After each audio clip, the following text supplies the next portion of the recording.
زيزو، انت عرفت اللي وهمي عمل بوكس جديد؟ انت بتتكلمي بجد؟ اه والله، اسمه كرانش ديب. كرانش ديب عملوه؟ طب بابا فين؟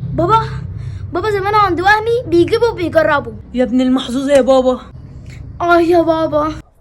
طلع زحمه كالعاده، بس انا مش هحل، لازم اجرب المنتج الجديد اللي وهمي منزله. يلا بينا.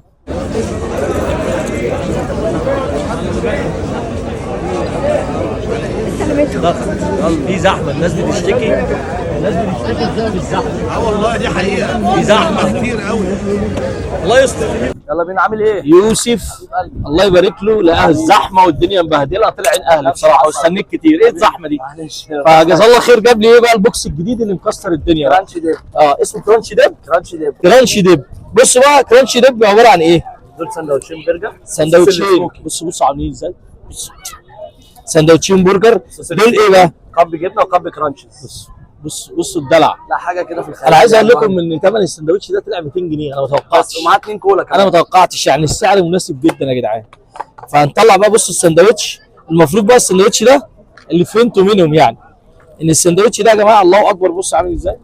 السندوتش ده بيتاكل بقى ايه بطريقه معينه هم قالوا لي عليها. دب في الجبنه هنا كده. بندب في الجبنه كده. معروف، وهمي ما فيش كلام. وندب في الكرانشز. كرانش. بصوا يا جدعان، السندوتش مش هيتاكل غير بالطريقه دي. ده شغل فاخر من الاخر خالص. الطعم ده اقسم بالله العظيم تحفه.